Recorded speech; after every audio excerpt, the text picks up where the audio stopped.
Hello and welcome to another interview with Sonic Perspectives. My name is Samantha, and today I am joined by Ross Jennings, vocalist of Haken. Haken's sixth full-length album, titled Virus, is coming out in just about a month now, and I'm really looking forward to hearing more about the album from one of the creators himself.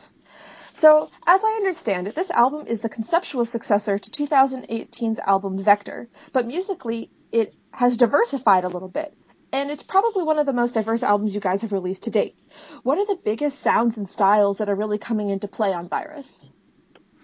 Yeah, well, the main focus for Vector and Virus was to make heavier albums, actually. So, we have been leaning towards the metal side of prog metal, as it were, and that certainly was at the forefront of Vector in particular. However, I do agree with you. On this part two, as it were, we have kind of clawed back some of the other elements that we've become known for. I would say, fans of Affinity should be quite pleased because there's quite an eclectic range of styles that make a reappearance on Virus as well. So yeah, that's the gist of how we approached it. Yeah, when you're talking about Affinity there, I've been watching the reactions to the single you guys released today, and a lot of people are saying there's a lot of callbacks to Red Giant in this song.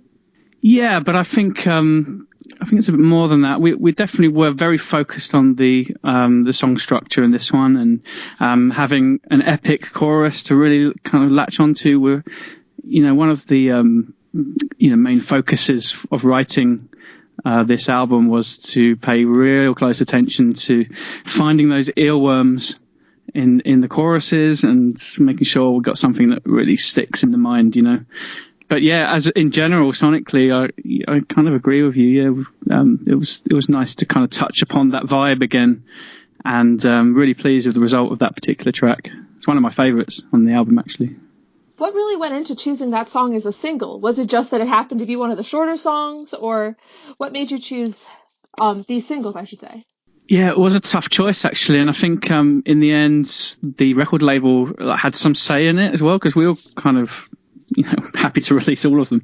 Actually, I mean, there were several contenders, and the Strain was one of them, Invasion as well, and we were even kind of toying with the idea of cutting Carousel shorter, because that's over 10 minutes, I think, that track. So probably a bit too long for a single, and it's worth considering the bite-sized nature of the way we consume music these days. And so yeah, being one of the shortest songs was a factor, but also we just released the heaviest song as the first single, Prosthetic.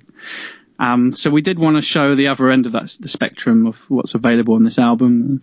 So yeah, just to confuse people. I'm really interested in what you're saying, that we do consume music in these sound bites. Did that have anything to do with why the Messiah complex is broken up into these shorter passages rather than just putting it all out there as a 17-minute behemoth?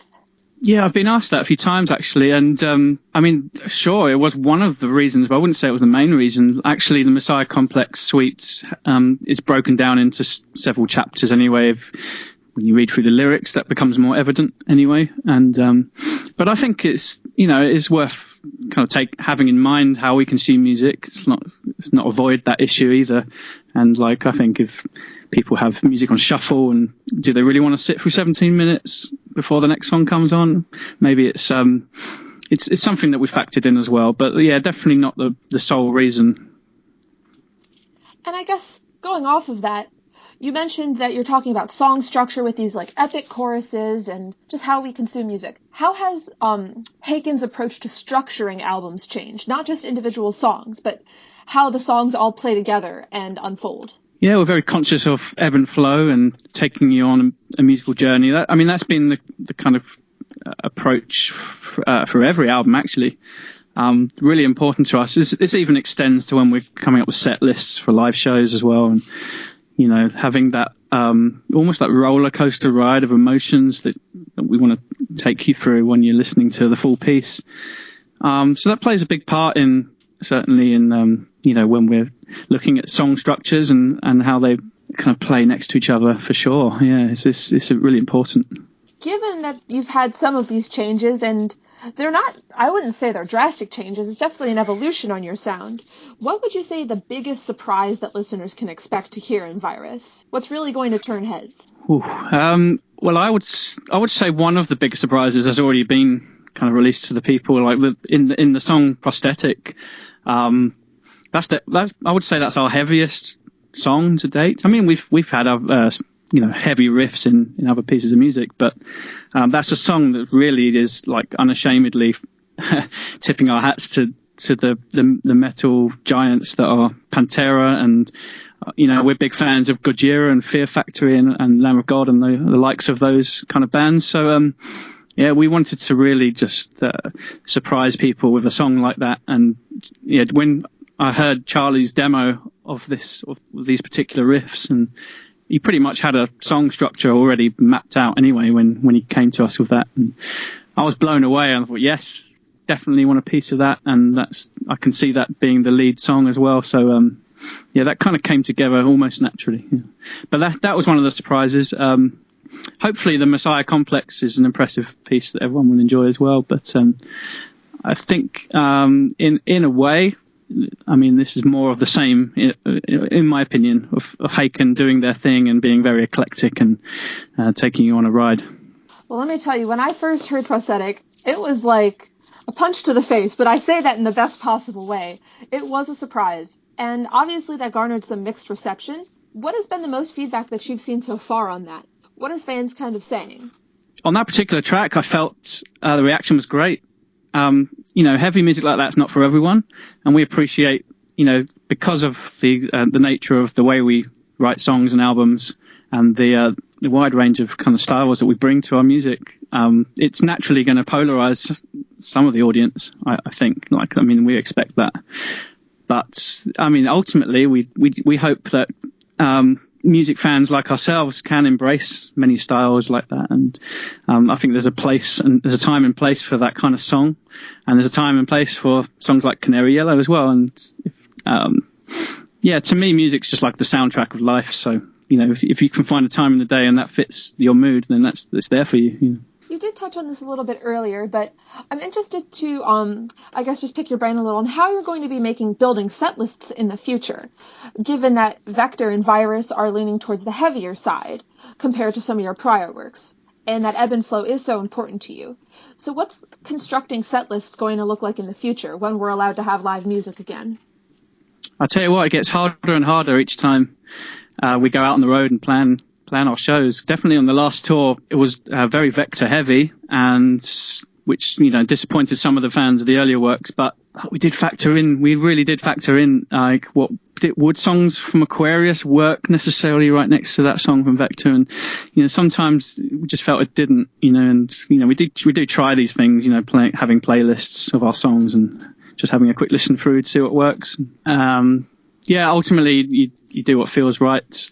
And but what I've really been enjoying about the Haken shows, certainly from the last tour, the heavier music's really garnering a energy in the room, which feels great. When the audience is having a reaction like that, it improves your playing and performance. And I'm really excited to get out on the road with these new songs just to see what kind of reaction they provoke as well. Is there a particular song you're looking forward to play live from Virus? More than the others, I should say? Well, I'm looking forward to the mosh pits of Prosthetic. I think Carousel is another one of my favourites from the record. So, that's looking forward to performing that one and seeing how that goes down. And, also, the Messiah Complex should be quite a beast of a track to pull out live. That's kind of daunting at this point because it was a challenge to make, but, I think it could go down really well. To hear you talk about mosh pits at a Haken show, could you have ever imagined that 10 years ago when you were first releasing Aquarius? Kind of. I'm not sure. That kind of music, when there is a heavy bit and you've been sitting through, 10 minutes of prog and then suddenly a really heavy riff comes in. That's exactly the kind of reaction we're hoping to evoke. And, but yeah, it's hard to say actually. No, it's definitely, we don't want anyone to get hurt, but, it looks like people are having a good time. I tell you what, I don't really enjoy being in them. I went to see Lamb of God at a festival we were playing at, and I got smashed around in that pit. I'm not doing that for another 10 years at least. Well, I thought that was supposed to be part of the fun. Yeah, but my foot is now injured because of it, and my phone broke, and no. Lots of bad stuff happened in that pit. Well, at least you walked away with some memories, I suppose. Oh, absolutely. And Lamb of God are one hell of a live band, I tell you. And well, given that Virus is heavier, and clearly you have an appreciation for heavy music, would you say that there's any bands or artists that really inspired this heavier direction, or whose music you really drew from for Virus? Yeah, I don't always think there's necessarily a conscious, let's make a song like that band, or let's make a song. I mean, there's so much out there, it's hard to be truly original anyway. So when you do hear something back in your own demos, you start to go, that's like an Opeth section, or that sounds like a Gojira riff. And most of the time, these are bands we love, and that's something cool. As much as we do want to try and be original, it's nice to have familiarity as well. So I embrace that. I have no shame wearing things that I'm influenced by on my sleeves. I want to dive a little bit deeper into the conceptual messages and story behind Virus. Oh dear. Yeah, so Vector, it turns out, was just the first chapter in a story that had 2 parts. So what ties them together? What's the story behind these 2 albums, and what brings them together conceptually? Yeah, well, I guess we were quite cheeky with Vector because we knew the second chapter in a way was coming, and no one else did. But naturally people did pick up on the clues in Vector that were relating this music to the Cockroach King, or at least the character. So what the idea with Vector was to create an origin story for this fictional character that we've come up with. Actually, the Cockroach King initially was just a metaphor, but we thought it would be fun to kind of delve into our science fiction influences and look at things, films like The Fly, and maybe like this who is this character, the Cockroach King? Could it actually be some kind of monster hybrid human beast thing? And then what's his backstory? How did he become the Cockroach King? And I think just like the wheels started turning in our heads, and it was just a really fascinating idea to explore. And yeah, so we focused a lot of Vector on the origin story and set it in a psychological ward, and there was other ideas that stemmed from that. But the plan from when we set out to do that, a Virus was already mapped out in a rough kind of sense. That we would then go on to tell the story of the Cockroach King as he becomes the king, or like some kind of messiah or political leader. And the backdrop for Virus really is that it explores the Cockroach King lyrics in a lot more detail. And that's what kind of links these 2 albums. Now, I don't want to go into too much more detail on that because, I mean, one thing that I like to do is leave things quite open for interpretation.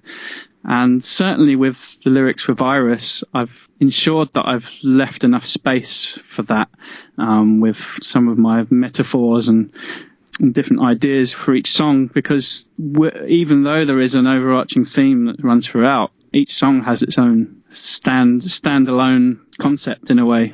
So yeah, I can go into that more if you wish. The Virus really was a metaphor for various other negative tropes of society and behaviour. And so I was looking at other aspects of my life, maybe putting a mirror up to the world and questioning how we treat the planet and questioning how we treat each other. So that's really where the Virus kind of idea came from as a theme. What's really ironic now is that we're kind of living through it, and that's very scary to me because this was all a kind of hypothetical situation in my head when we were writing it, and we're now actually in a pandemic, and some of these lyrics are really reflecting what we're all going through, which is super scary. I mean, the timing, especially with the album name, was an incredible coincidence, I suppose. Yeah, I mean, I get that people thought we'd done it on purpose, and really can't stress enough how that wasn't the case. But yeah, it's not lost on us, the irony at all. It seems that both Vector and Virus, in this sense, hearing you talk about that, do have 2 dimensions. They have the conceptual dimension that ties back to the Cockroach King, but also stand alone as bigger metaphors for the world and for our people as individuals. How do you approach giving your music these 2 separate identities that both work really well? That's the challenge really that we set ourselves. And with us, like, the music definitely comes first. That's first and foremost. Like, the focus really has to be on the riffs and the melodies. But then the lyrics and the concepts are an extension of that. That come afterwards in some ways. And I can't really dissect it in a way to explain how I do it or we do it, but it's just definitely a conscious thing that I'm always mulling over in my brain when lyrics are being applied to the page, and can this mean this as well as this? And it's just a constant thought process that I'm putting myself through to ensure that it can have this double meaning. It can be followed as a literal story, but it also can be metaphors for your own life, and they can be stuff that you can reflect on and see you can relate to in your everyday life. And that's part of why The Mountain was quite a success story for us, because a lot of the lyrics on that record were just things that people could relate to, like from the struggles in life and whatnot. And that's something I've tried to keep up with subsequent writing. So when did you start writing Virus? Did you start writing it around the same time you were working on the Vector material? Did it come after? And how did you view them as a unit, I suppose, these two albums? So we started penciling ideas, and musically anyway, for what would become Vector and Virus. We were on tour with Mike Portnoy in the Shattered Fortress, actually. I think it was the Australia run. We just had a lot of downtime in hotel rooms, and a few of us got together and actually just started to jot down ideas and play things into our laptops and just come up with some riffs. So that was the starting point. But that was they were the very early stages. I traced back a email to, I think, maybe February or March 2018, where the Vector and Virus concepts were born. That's when it was all planned. So we had this 2-album plan way back then. Even a lot of the titles still stuck to this day. Like Canary Yellow was one of them, and Prosthetic also. So we had these themes, and the writing began, and we had a lot of stuff that was left over from Vector, just because we wanted to keep that quite a concise album. And I mean, if we had gone to town, we could have easily done a double album off the bat, but we really just cared. We wanted to put a lot of care into making sure that we've got less is more sometimes. So, we're not just throwing out hours and hours of content, and it's like, I would much prefer to have 45 minutes of solid music than 100 minutes that's with a lot of filler. So the focus on the writing there, and just making sure it was all as top notch as it could be and all related. And then whatever we didn't develop, we had earmarked for the follow-ups, and some of that was very planned in a certain way, and there were certain riffs that had gone into songs like Puzzle Box and Kneel by Mouth that we definitely wanted to repeat, and sections there that would sound good on this final suite, the Messiah Complex. And so it all kind of been mapped out in a way 2 years ago. Those callbacks to prior work and those motifs in the Messiah Complex are one of the most exciting things to me as a listener about this album. All these references, all these tiebacks. So, how did you pick what you wanted to put in this album? Because I'm obviously hearing stuff from the Cockroach King, I'm hearing stuff from Vector. How did you pick which were the most important pieces to put into Virus, and specifically the Messiah Complex? It sure is a challenge, yeah. I mean, we sat around on tour bouncing off all these ideas, and really just trial and error is the key, really. And obviously we had designed certain things to work in certain places and repeat, but it either works or it doesn't, and that was the challenge, putting those pieces in. But it was also worth bearing in mind what was happening in the story, and what the lyrics wanted to say. And there was a big emphasis on bringing back some of these melodies that were in Kneel by Mouth and making them vocal melodies. I mean, that was something we definitely wanted to achieve. And once we knew that, then we could kind of build around the vocal line. And it really is just a giant jigsaw put together slowly. Now, with all these, I suppose they are Easter eggs in a sense, especially with those changes to vocal melodies and little snippets from the Cockroach King and prior albums. Fans love to talk about your albums, especially in a conceptual sense. Do you have any favorite crazy fan theories that you've seen, especially leading up to Virus? For sure, yeah. Not to give away anything, but some people have almost cracked the code with most conspiracy theorists. A lot of people think they're delusional, and I can tell you that they're not. We are linking things. Do have some kind of secrets up our sleeve, and it's fun. It's fun for us to make that like a thing for people to, something that goes beyond just listening to songs. It's a universe to get your teeth into and discover clues in the artwork and clues in the lyrics. And that's a melody from that album. Wow, what's the link? And it's really fun for us to build that universe. Actually, I can't say any more on that. If I tell you, I'd have to kill you. I'm not going to ask you to spoil anything, but given that Haken is building this universe, how much would you say that the graphic components on your records and your CDs play into this? Is there exclusive stuff going on there that people aren't going to get if they're just listening to you guys on Spotify? And how does the Haken imagery just tie into this universe? Yeah, it's essential, and we work very closely with Black Lake, who are the team responsible for producing our artwork since the mountain. Actually, we're huge advocates of the physical format. As much as we all have Spotify accounts and we do stream a lot of music ourselves, I'm personally like an avid CD and vinyl collector, and I've always enjoyed that physical element. And having the lyrics in your hand just adds one extra dimension to just listening to a song casually, I feel, and you can really get into that world. And I did that very much with bands that I loved, and as an extension of that, we found it important to include Easter eggs and clues to the kind of concepts that we were singing about in the artwork itself. And like I said, just, it's when, movies have associated computer games which tell chunks of the story that weren't in the movie or something like that. It's that kind of approach, I guess.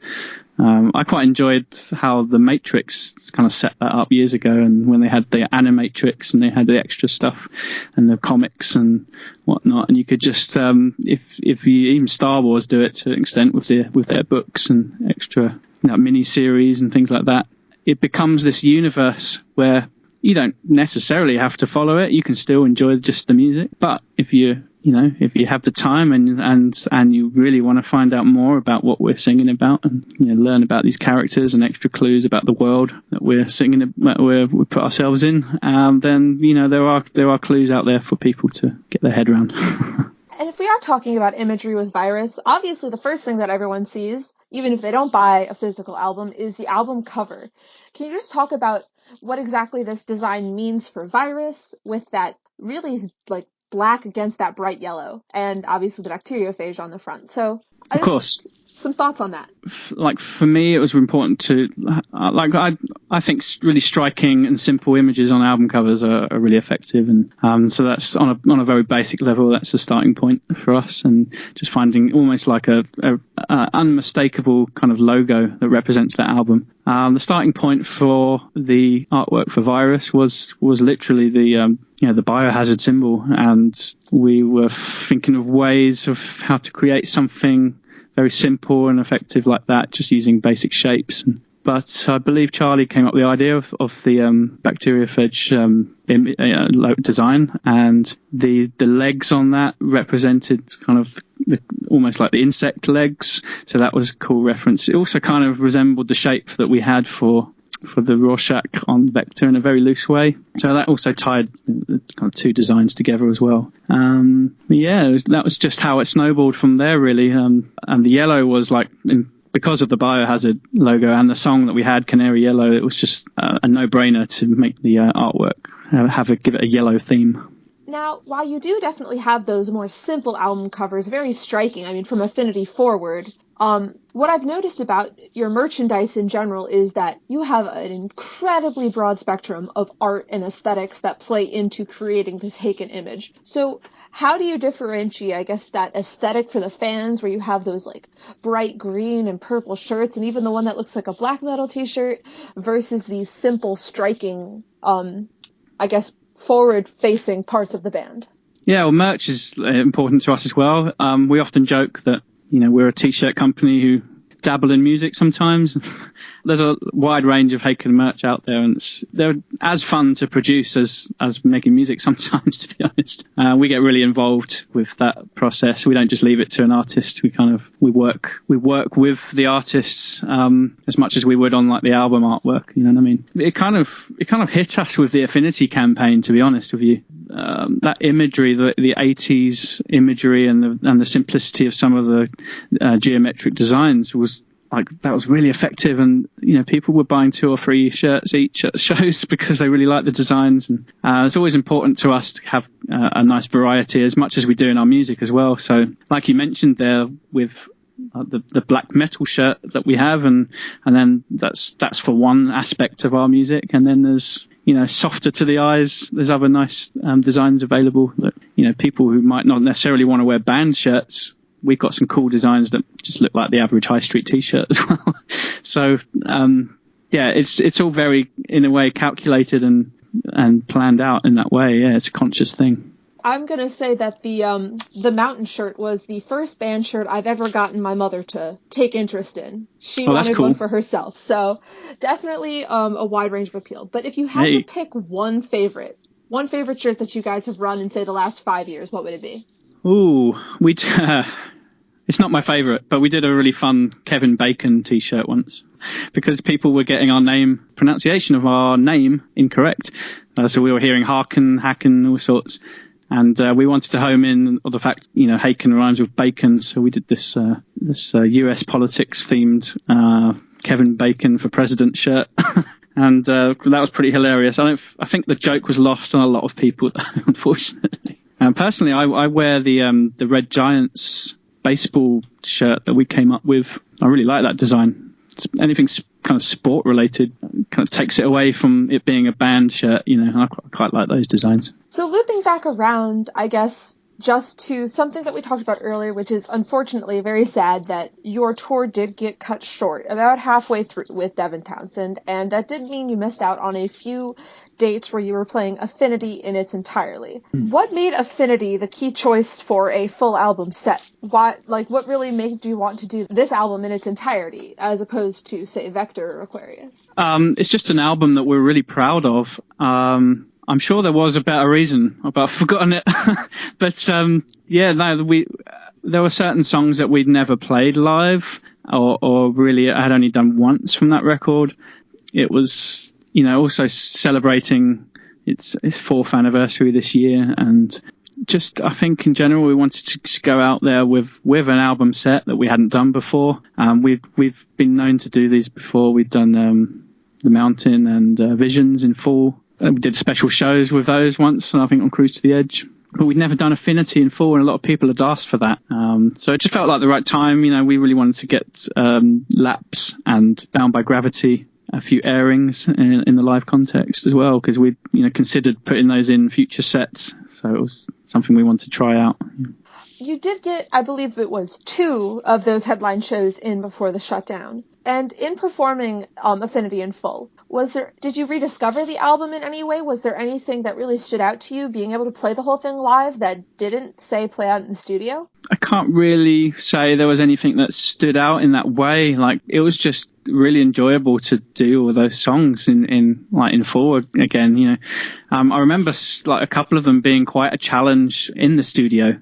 But when it came to performing them live, it seemed to, after a couple of rehearsals, it seemed to come together really seamlessly, and we were able to actually do it.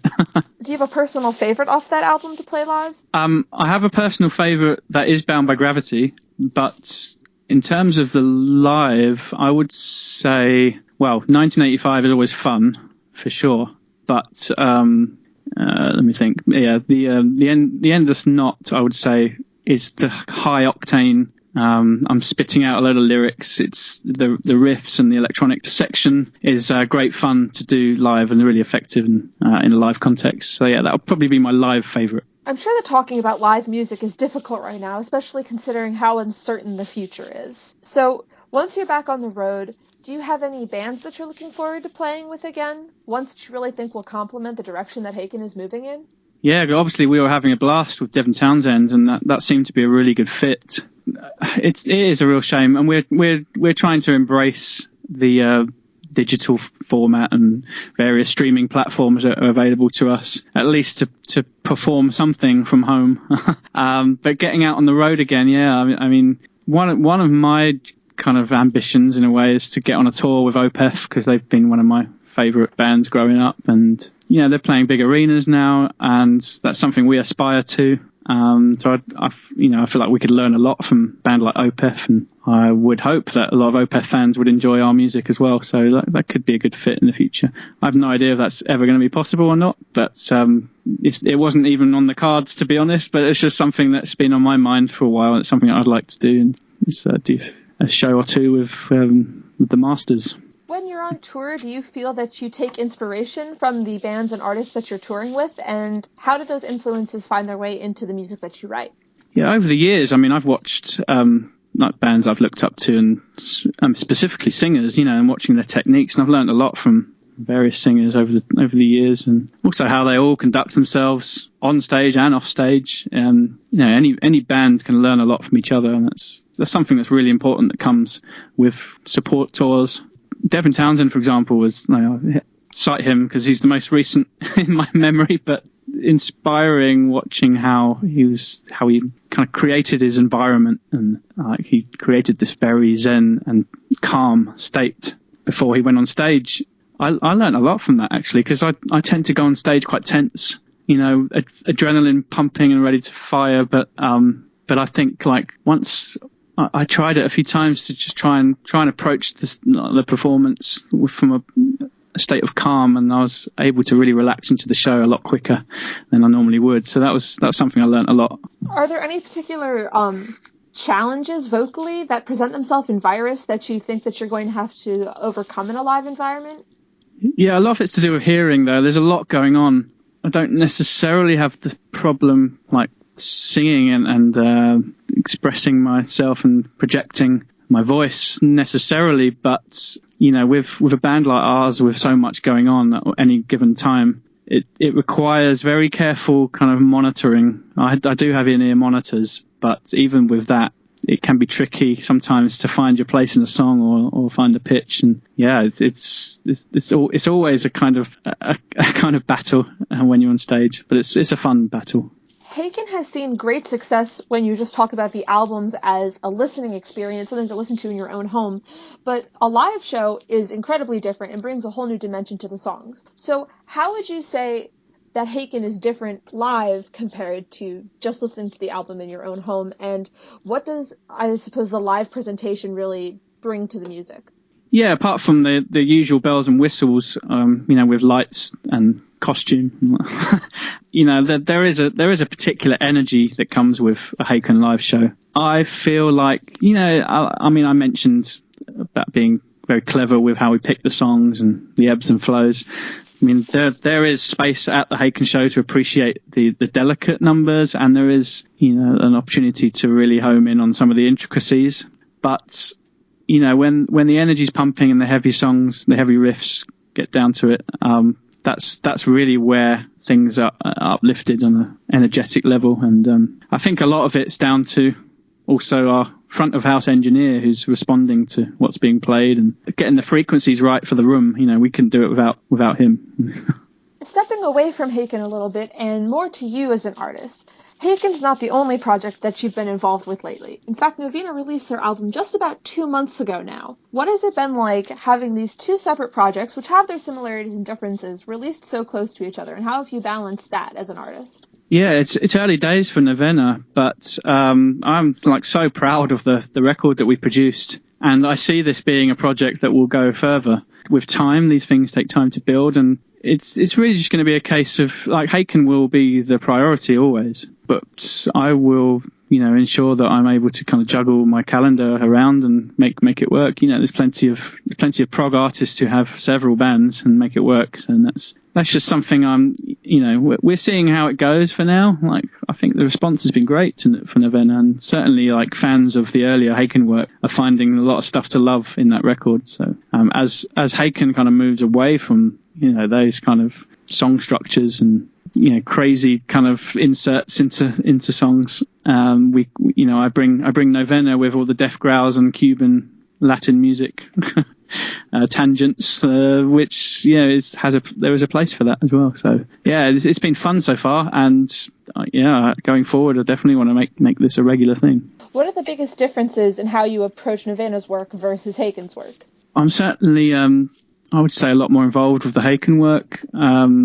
With Novena, Harrison White, who's basically, I regard him as the band leader. There's no real leader, to be honest, but he's responsible for a lot of the songwriting, or the initial songwriting, I would say, particularly with that record we just released. And usually we have followed his vision in this case, and we put our own stamp to things. And not to say we didn't write some of our parts and do that, but it means that I can be a little bit more relaxed and in terms of pressure of how much I'm involved, but at the same time there are differences anyway. So, but that certainly helps, because Haken at this point is a lot more kind of equally collaborative. So I'm sure that you have a lot of inspirations, as you've been talking about, but I suppose, inspiration aside, what has been the biggest releases that you've been listening to this year?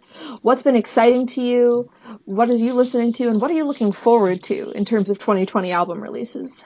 Well, I'm certainly looking forward to the new Stephen Wilson records. Yeah, I'm a big fan I have been for ages, of his solo work, but also Porcupine Tree, and seeing him progress in that way has been amazing. Albums this year, I can't even remember what's been released. I'm looking forward also to the Caligula's Horse record, because I really enjoyed their last one. They're good guys as well. We've met them and know them a bit, and good dudes.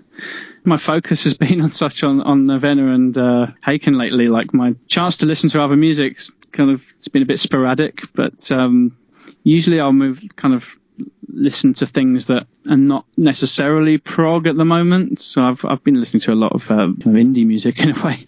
Got into this band called Circle Waves, which are pretty cool. I do touch base with bands like Elbow quite a lot. I'm a big fan of his voice. People know me for enjoying country music as well, so this is one of my guilty pleasures. But it's quite a wide range of stuff. What else is coming out this year? Let me think. Can you tell me? No, I couldn't. No. I don't know. I'll keep my eye on things, and hopefully there'll be some cool music coming this way after the quarantine as well, because I get the feeling a lot of artists are right now just knuckling down in their home studios and writing, contributing to the next golden era of music, which I think will come. I mean, that's what I've been hearing too. There's been a lot of creation and creativity happening during quarantine. Now, given that you've been juggling these two albums and the press, what else has been keeping you busy during quarantine? What's been killing the boredom? I've actually been starting to write some of my own solo music as well. I don't know where that's leading, to be honest, but it's just fun to reconnect with my guitar, because I don't really get to play guitar in Haken. So I'm kind of dusting off the cobwebs in a way of some of those skills. It's been nice to kind of reconnect with, be at home, because we've been doing a lot of touring recently. I'm speaking to my family more than ever. It's crazy. Just makes you realise what you've got when you've been put in a pause like this. And I think we've all had that time for a bit of self-reflection, and that's kind of what the album is for me as well. It's that mirror to yourself and to the world, and to rethink things and who you are. So a little bit deep, but on the flip side, certainly I've been enjoying the songwriting element. When it comes to your solo work, or what you're looking at when you, I suppose, create for yourself, what creative avenues are you looking at pursuing in terms of sound, style, and I guess personal satisfaction? I'm still figuring that out. I guess I would want to make music that's a bit more removed from the Haken and Novena stuff. I'd feel good writing, sort of singer-songwriter acoustic-y numbers, or stadium rock kind of style, Journey, AOR stuff. I don't know. I have no idea. I'm probably going to be a buzz tomorrow now, or whenever you put this audio out, expecting a solo album. I'm really, at the moment, just doing it for personal pleasure, and seeing if there's anything there to pursue. Do you have creative outlets outside of music? What kind of creation do you do outside of singing and songwriting? Yeah, so I've been a photographer for many years. I can't say that I do that creatively anymore, because I ended up doing this as a kind of job to pay the bills, and I did a lot of portrait work. i.e. we're working with people and families and children and whatnot. So, and then doing weddings and events. So I've been picking up the camera a lot less these days. But yeah, that's certainly an outlet for me. My world is kind of music at the moment. So I've really just juggle the projects that are up and coming. And the thing about Haken, especially with now that you have 3 albums connecting from the Cockroach King on the Mountain through Vector and Virus, you've really become storytellers. And that's musically and in a lyrical sense. But what I've really noticed, and especially what you talked about earlier with Virus kind of being science fiction, a lot of your work is rooted in science fiction of some sort. Do you consume science fiction media regularly? And if not, who's the one that's really pulling all these science fiction themes together for the band? Yeah, we're all movie lovers and big fans of science fiction. I would say out of everyone, Charlie is probably the biggest science fiction movie geek out of all of us. But he's certainly quite instrumental actually in bringing initial ideas to the table for us to kind of develop and think about ourselves. And he was responsible for the whole Affinity concept in a way, and also with the vector virus thing. So it's he plants the seeds, and there's a lot of great references we draw upon when we're approaching our albums, and they do tend to be like really cool movies from the 80s. Or a big influence on the album Visions, for example, was the film 12 Monkeys, or La Jetée, which was the original. And also movies like Minority Report played a big part, and Inception as well. So we tend to draw upon our favourite movies as one of the many key influences. And I guess just to wrap up, conceptually, lyrically, musically, where do you see Haken moving in the future now that the Virus chapter will soon be drawn to a close? Yeah, it's going to be fun to see which tracks people respond to, and obviously to see how the shows are, and from that, I mean, we'll see where we are in terms of what we want to create. It's never easy to predict, actually. I mean, we did set out to make heavier albums than the last 2, and we achieved that. But sometimes you set out with a plan, and it really just can go anywhere. And with so many kind of things up our sleeve as musicians, the jury's out. Really, it really could go anywhere. Well, hopefully we'll have some live music venues open soon to experience Virus in all of its glory on the big stage. I hope so. I am so looking forward to Virus being released and seeing what everyone has to say about it. Yeah, me too. I'm so glad. Yeah, a lot of work went into it, and so far the responses have been pretty cool. So. Well, prog fans are notoriously hard to please, but you guys seem to do it again and again. Yeah, well, thank you. I appreciate your kind words. Fantastic. Well, thank you so much for your time today. And I am thrilled about some of the insights I got on the album and what exactly goes on in the Haken camp. Yeah, no, it's my pleasure. Thanks for having us.